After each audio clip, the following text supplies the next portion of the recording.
everyone, welcome back to Brush and Bubbles and a very happy Mother's Day. We're going to be painting this flower meadow scene today, and I'm super excited by this painting because it's a lovely, relaxing, calming painting to do. Please don't worry if you haven't painted ever or since school, because we're going to be going through everything nice and slowly, step by step. We'll be starting with the sky and the clouds, and then we'll be moving on to our flower meadow. This is the perfect painting for you to make your own, so you can pick whatever colour flowers that you want. You might even have a specific flower in mind that you want to paint, like a poppy or a daisy. So I would feel free just to experiment with your colours. You might want to go multicoloured with them, it's totally up to you. I've gone for quite an abstract style with my flowers, just by blobbing the paint over each other, just creating all of the layers. And as you can see, I've added sort of very pastel shades with my flowers, but please feel free to make them your own. Go wild with your wildflower meadow. So let's jump straight into the tutorial where I'll be talking you through everything you're going to need to create this at home. I hope that you all enjoy it. In front of me, I have my canvas. I'm going to be painting in portrait today, but if you want to, you can always paint in landscape instead. I have a couple of different size brushes, a square shaped medium one and then a smaller pointy one. I've then got some kitchen towel, a glass of water, a palette to pop all of my paints in, and my acrylic paints. Once we get started, I'll be showing you which paint colours I'm personally going to be using for my painting, and if you want to follow along with what I'm doing, you can simply apply the same to your palette. However, like I mentioned, please feel free to change up the colours. You can really make this painting your own, especially when it comes to adding in all of the flowers in our meadow. So in my paint palette, I have a tiny bit of black, quite a lot of white, some blue, yellow, pink, red and green paint. If you don't happen to have pink, then don't worry, you can always make pink using red and white, and if you don't have any green, you can always make some green using some blue and yellow. To start with, what we're going to do is mix up the colour that we're going to have for our sky. So this for me is just going to be a very light pastel blue shade. And then what we'll do with that shade is just map in where we want our hill or our flower meadow to go. So taking my big brush, I'm just going to dip it in the water just to loosen up the bristles. And then moving over to my palette, I'm just going to mix up that light blue now. So I'm going to start by scooping up quite a large amount of white and just moving it over to a different space on my palette. I would just say we want to make sure we're mixing up enough paint to sort of cover the top section of our canvas. And then to this white, I'm just going to gradually add a little bit of blue at a time and give it a mix. So you can just keep gradually adding the blue paint in until you're happy with the colour for your sky. You might want it more pastel, in which case you just want more white, or you might want quite a bright, vibrant sky, in which case you just want more blue paint. So I would just keep adding the blue gradually until you're happy with your shade. I then suggest just adding a couple of drops of water into this paint and then just giving it a really good mix just to allow the paint to become a little bit more fluid. You can then just scrape off any excess paint from your big brush and pop it down for a moment, because we're going to move over to our smaller brush. Now all we're going to do with this is just pick up some of this blue paint that we've just created, and we're just going to draw a line along the bottom section of our canvas, just where we want our field or our hill to go. So it's completely up to you the shape that you want to do this, but I just like to map it in at the beginning just so I know where I'm sort of bringing my sky down to. So I'm just going to have it sort of coming off the left hand side, and then it might sort of swoop down slightly, and then I'm going to bring it up a bit over on the other side. So don't worry about these marks too much, because we can change the shape of our hill once we've started adding in the sky. What I would suggest doing is just wrapping these lines around the canvas. Whatever we do on the front, we want to paint around the sides and the top and the bottom, just so the canvas looks lovely and finished and nice and professional when we're done. As soon as you've got that line in there, we can just give our small brush a good wash in our water. What we're going to do now is we're going to move on to creating the shapes in the sky for our clouds. So I'm going to have quite a few rolling clouds going on in my sky. If you want a nice clear day, then you don't have to add in the clouds. You can just paint the blue paint all over that top section of the canvas. But if you do want the clouds, we're just going to pick up our medium brush again and this blue paint. Now the great thing about painting clouds is they come in all different shapes and sizes, so I wouldn't worry about this too much or overthink it. I like to go for a sort of elongated triangle shape, just as my base. So all I'm going to do is just start mapping in that shape now. So I'm starting at the top, and then I'm just sort of bringing the paint down. It's going to wrap around the side of the canvas. And I'm just making sure I'm leaving quite a big gap in the middle, because essentially what we're going to do is we're going to paint the blue paint around the clouds, but leave the middle bit blank so we can go in with some white paint. So I'd always make your clouds slightly bigger than you maybe intend for them to be, just so that you can control how big you want them once we add in the white. So I might add another one here. You might want really fluffy clouds, in which case I would do more sort of mound-like shapes.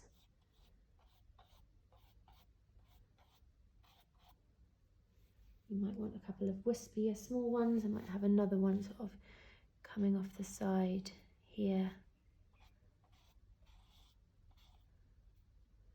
Again, I would just, as you go, just wrap these around the sides of your canvas. It's just a good practice to do it while we go. Might have another cloud coming down here. You can even have them going down behind the back of the hill if you want to as well. Might just have another sort of wispy line coming out here. As soon as you've got the rough outlines of your clouds within your painting, we're just going to take some more of this blue paint. We're just going to start filling in the gaps around the clouds. Now the great thing about painting nature and the sky is that you can be really free with your brush strokes. You can be quite thick with your paint if you want to. Sometimes I think it's quite nice when you get a few streaks of white or blue within the sky as well.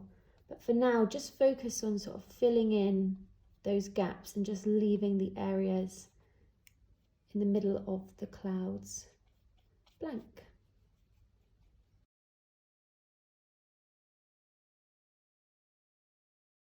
So just go ahead and carry on just filling in all of the sky area of your canvas.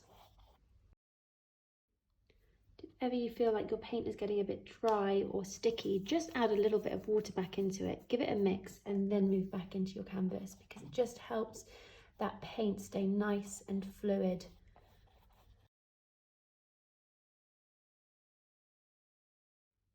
So I'm just leaving the bottom section of my canvas blank because we're going to be going in and filling that in with a block shade of green. What we want to do now is give our brush a good wash in our water.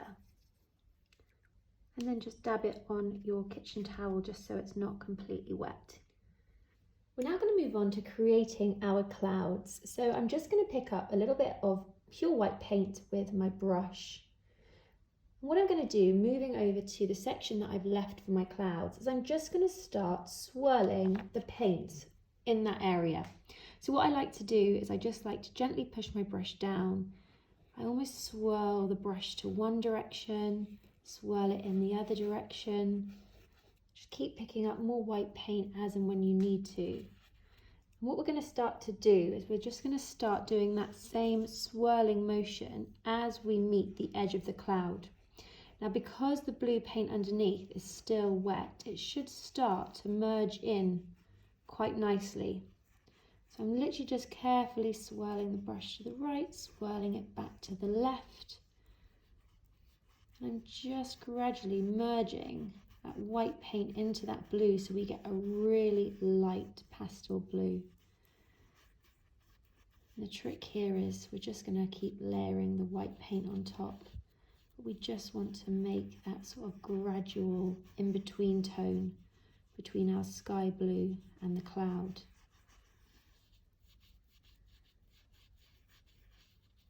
The trick with the clouds is sort of do an area and just move on, just keep going, because we can always go back to it. I'm just really bringing that white paint off to the side so it sort of peters off. You can even do little swoops of it. If you've got a little bit left on your brush, you can swoop it into other areas of the sky if you want, just to add a little bit of movement in some other areas. So we've just really merged that white paint in with that blue, just working it into the canvas using that swirling motion with our paintbrush. And then what you can do if you wanted to add a little bit more white back into it, you can just give your brush another wash. Make sure you're drying it on your kitchen towel, just so it's not too wet. And then pick up a tiny bit more white paint. And I just like to do this quite gradually. It's nice not to have too much white on your brush. And then you can have more control with it. And then all I'm going to do is just swirl this white paint back into the cloud. You might want to focus it more towards the top section of the cloud, more towards the middle, more towards the base. It's really totally up to you. And because we're only picking up that white paint nice and gradually, we just have that control with how much we're adding to our cloud. It's also quite nice as well, if you want to, you can be quite thick with this white paint, so you could add like a blob of it and almost not overwork it, just to add that pop of highlight within our cloud shape.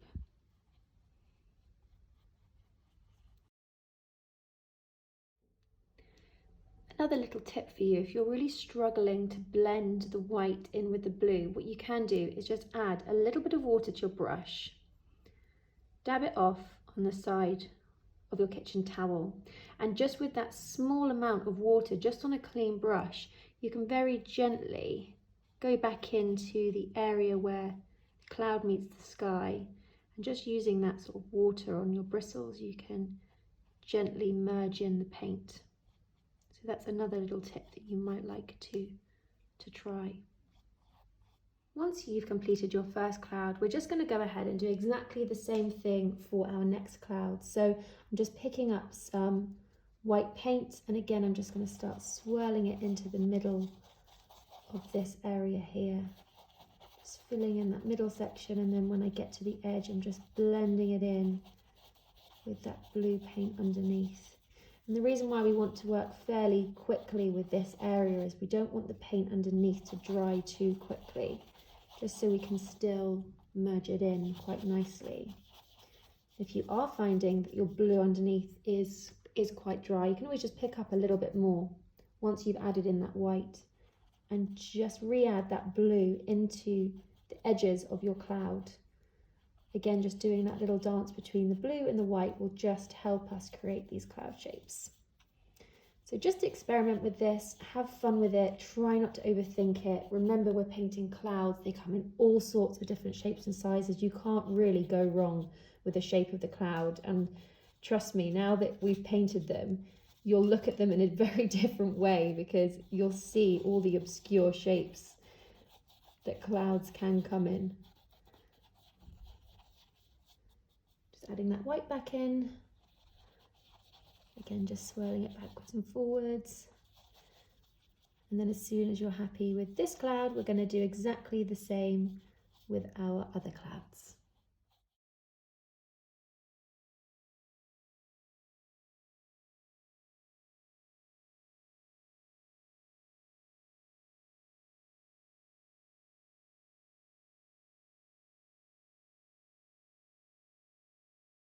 Once you're happy with your sky, we're just going to wash off our big brush.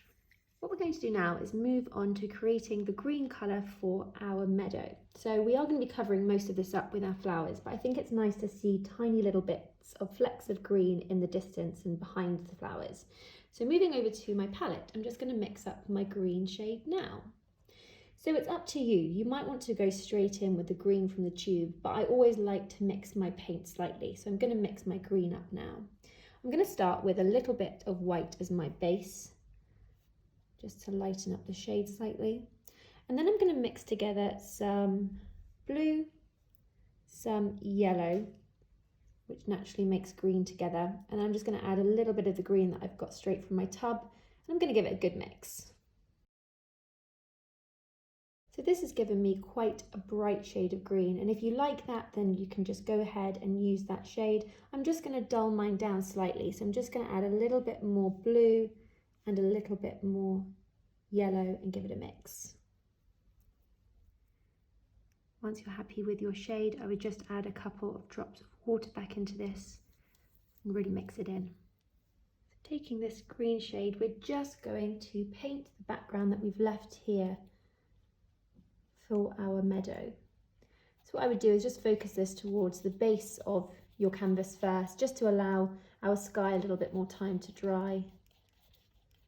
So just cover it all up, just leaving a little gap there.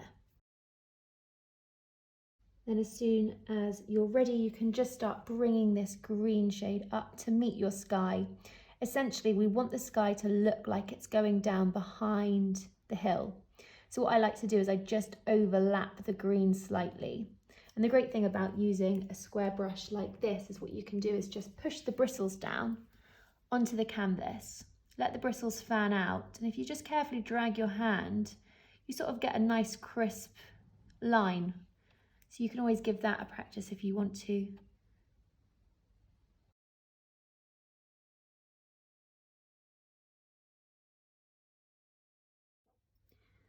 While we wait for our background to dry nicely, I would just take this moment to give your brushes a good wash, and you can also replenish your water if you want to as well.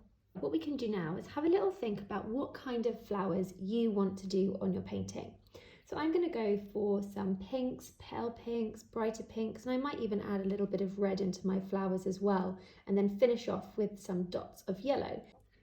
I'm just going to spend a moment now mixing up a couple of my shades. So taking my smaller brush and scooping up some white paint, I'm just going to mix up a nice pale pastel pink colour. So I've just got white as my base, and then I'm just going to gradually add a little bit of this bright pink to it and give it a mix. Now what I like to do is not overly mix the paint, just because I think it's quite nice to have a few different sort of blobs and streaks of the colours and the white in there. So I'm just almost dabbing it together rather than mixing it. I'm then going to do the same again, so just scooping up some white paint. I'm just going to add more pink to it this time, just so it's a slightly darker shade. Again, just dabbing it in rather than mixing it. What I'm going to do now is just give my brush a really good wash, because I want to mix up a nice pastel yellow shade as well. So just wash your brush and give it a dab on your kitchen towel. And then again, I'm going to start with white as my base, and I'm just going to pick up a little bit of this yellow, just a little bit. I'm going to dab that together too. So I would just say, spend a moment just mixing up a couple of different shades for your flowers. You can always add to this, you can always change them. If you don't like a colour that you've made, you can always just pause, mix up another one. And even if you apply it to your painting, don't worry too much about it, because we're going to be adding so many layers of these flowers on there. If you don't like a particular shade or colour, or you don't think it's working, just leave it to dry for a moment, and then you can pop another colour on the top. So just make sure your background is nice and dry, and if you wanted to speed things along and you have a hairdryer handy, you can always give your painting a gentle dry with the hairdryer on a low heat. But once you're ready, we're going to start adding in our flowers. So picking up my smaller brush, I'm just going to start with the very pastel shade of pink that I made to start with. So I'm just going to pick some up, and I've just added quite a lot to the end of my brush. So what we want to do when we're creating our flowers is, to start with, this is the fun bit, because we're just going to go wild with our flowers. They're all going to look quite abstract, but once they all come together, it creates quite a nice effect.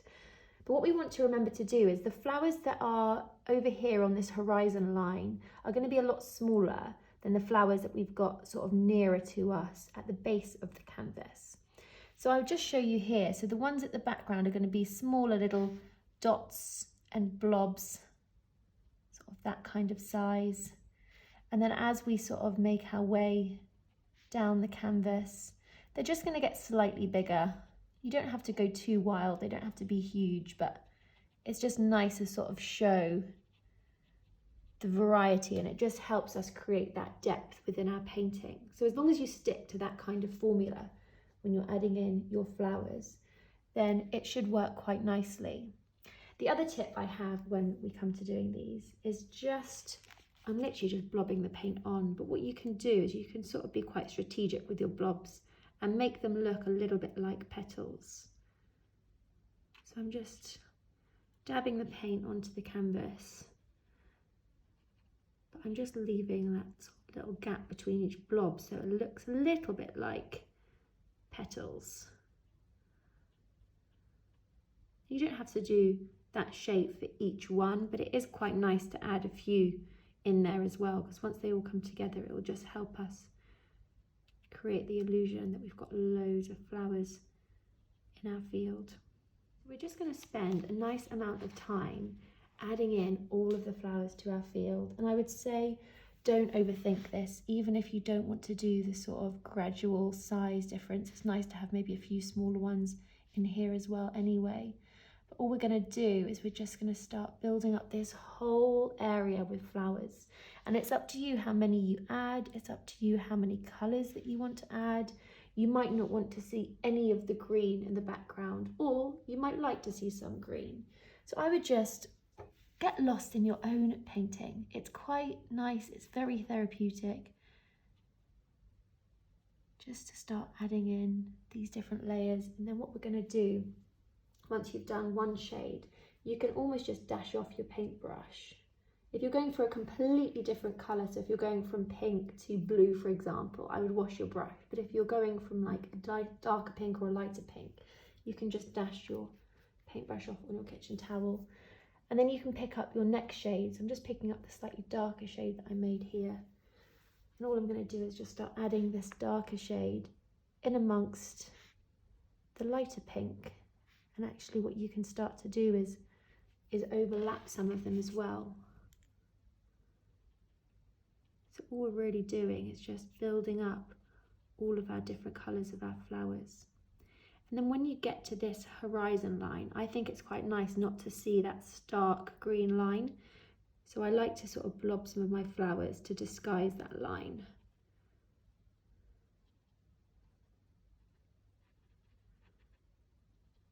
What you can then do if you want to, dashing off this mid shade of pink, I might just pick up some pure pink just straight out of the tube. Then I might add some of this on top of some of them, maybe as little sort of eyes in the middle.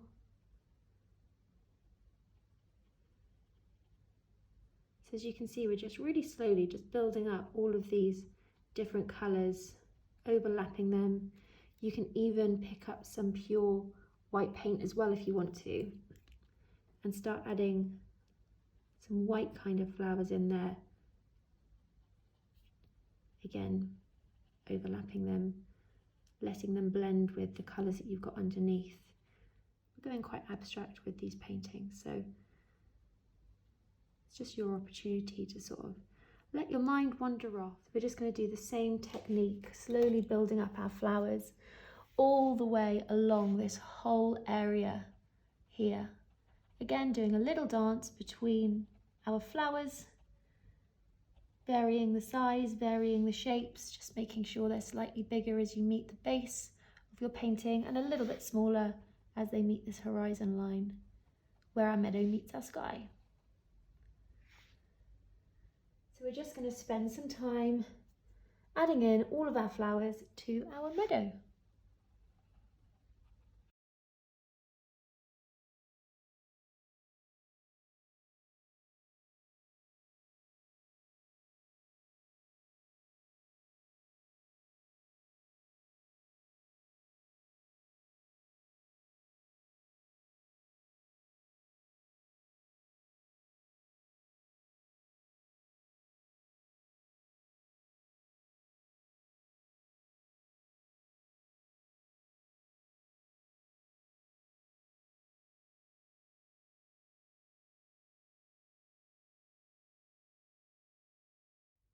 I'm just starting to add tiny little extra layers and dots in the distance, just overlapping that line so we don't see it. Some of them might come a little bit higher, almost looking like they're floating in the air.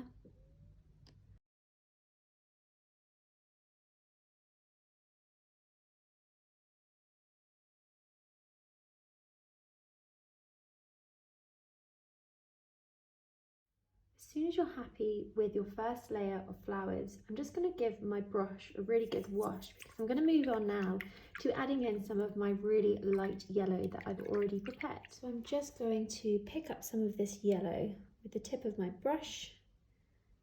I've got quite a lot on there.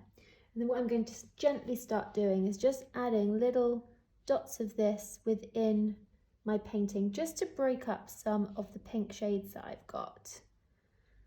Again, I'm just doing this really gradually. You can start quite small and then add more and more if you feel like you want to, and you don't have to do this with yellow. You can do it with any shade that you like. All I would suggest is that making whatever colour you want to go for, making it quite light just by adding in the white paint, it just helps give it that pop.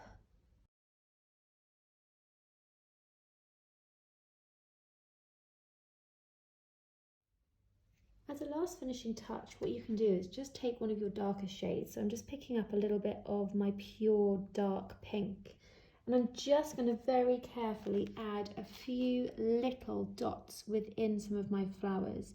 And I'm only going to do this on some of them, just testing out what it looks like. But I feel like it sort of adds that different depth, and it almost looks like the eyes of some of the flowers. So you can either do this with the pink, you can do it with the yellow, you can do it with any colour that you want really, but just slightly darker than some of the shades that you've already used. Just pick some of your blobs and just do a little tiny dab within them.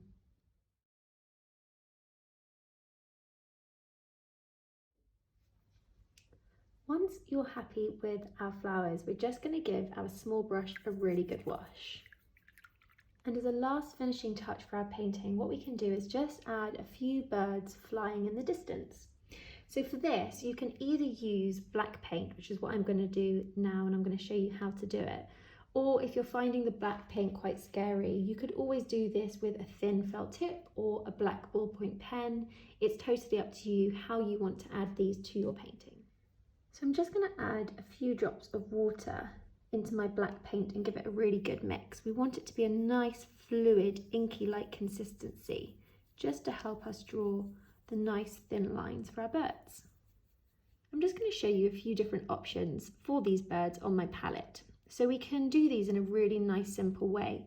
The simplest way is just either an elongated M shape, which is simply like this, and then you could do a slightly smaller one underneath, or you could do a V shape, and then maybe another smaller one underneath. Or what you can do is you can do a line with a slight curve in it, lift up the paintbrush and then do another curved line, bring it back slightly. So it looks like that's sort of the beak area of the bird. So what I would do is I'd just give this a practice. Make sure you're preparing your black paint with the water. You can even twizzle your paintbrush on the side of your palette just to bring it to a nice point as well. And then just give it practice. So you might just want to do the M, the V, or the line, and then the other line. You could even do that with more of a sort of angle to your brush. So there are a few different ways of adding in the birds into your sky. Again, if you don't want to, you don't have to.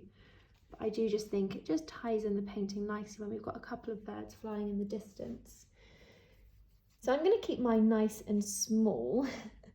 Whenever we've done these in the past, sometimes they end up being like pterodactyls, which is fine if that's what you're going for, but I definitely recommend just practicing it first before you move on to your canvas, and just making sure you're really preparing your brush, just dashing off any of that excess paint so you've just got a nice point with your bristles. And because my flowers are really damp, we just want to be careful not to smudge them when we do this. So what I like to do is just sort of almost hold my wrist just to steady myself slightly. And then I'm just going to very carefully push down the very tip of the bristles onto the canvas and do an elongated M shape.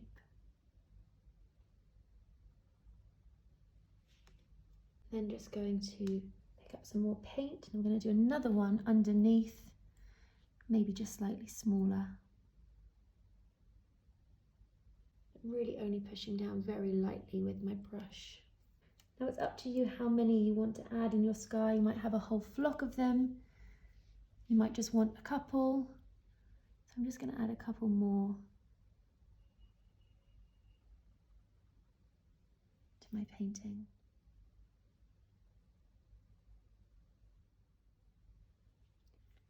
So I would take a little step back from your painting, look at something else for a moment, and then come back to it and decide if there's any other details you want to add. You can add some more flowers if you want to. You might want to leave them to dry and then add another layer. It's totally up to you. Have a little look and decide if there's anything else you want to add to your masterpiece. Once you've added in all of the details that you like to your painting and it's lovely and dry, you have then completed your flower meadow masterpiece. I hope that you all enjoyed that. If you did, then don't forget to hit the subscribe button because you'll get a little notification every time we have a new painting tutorial go live. Thank you so much everyone, and a very happy Mother's Day.